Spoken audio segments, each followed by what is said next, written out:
황교안 국무총리 후보자가 자신에 대한 여러 의혹 제기에 침묵으로 일관하고 있습니다만 후보자를 둘러싼 논란은 일파만파 퍼지고 있습니다.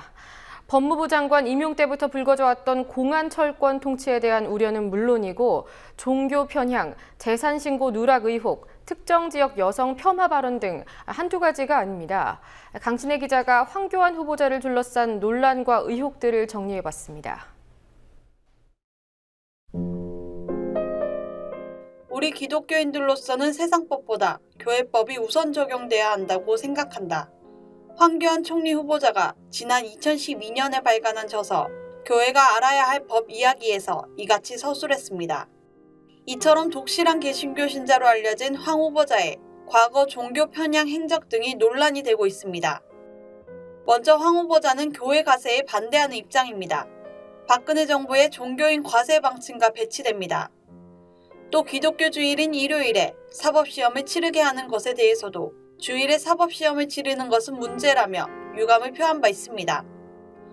황교안 총리 후보자는 사법연수생 신분이던 1983년 수도 침례신학교 신학과를 졸업하고 현재는 전도사를 겸직하고 있는 것으로 알려졌습니다. 신자들 교육을 담당하는 전도사는 정식 직업으로 황 후보자가 장관과 전도사, 이른바 투잡을 하고 있다는 지적도 나옵니다.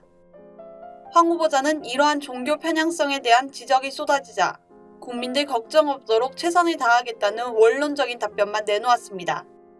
황 후보자의 임명 동의안과 함께 제출된 재산 내역에서도 재산 신고 누락 의혹과 증여세 눈치 납부 문제도 지적됐습니다.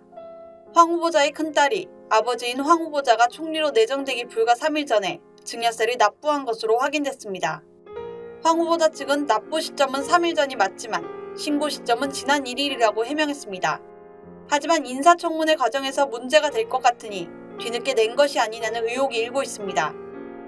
황 후보자의 부인의 금융자산이 최근 6년간 6억 원 이상 늘어난 점을 들어 재산 신고 누락 가능성도 제기됩니다. 새정치민주연합은 남편은 17개월 동안 16억 원의 수임료를 받고 부인은 6년 사이에 6억 원 이상의 돈을 불렸다니 이 부부가 재테크의 달인이 아닌가 싶다고 꼬집었습니다. 과거에 황 후보자가 특정 지역 여성을 폄하하는 발언 역시 도마 위에 올랐습니다.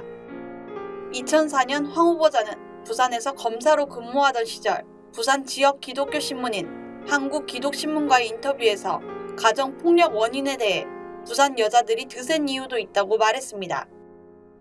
각종 의혹을 놓고 비판의 목소리가 식지 않고 있지만 정작 황 후보자 본인은 원론적인 답변만 내놓고 있습니다. 국민TV 뉴스 강신혜입니다.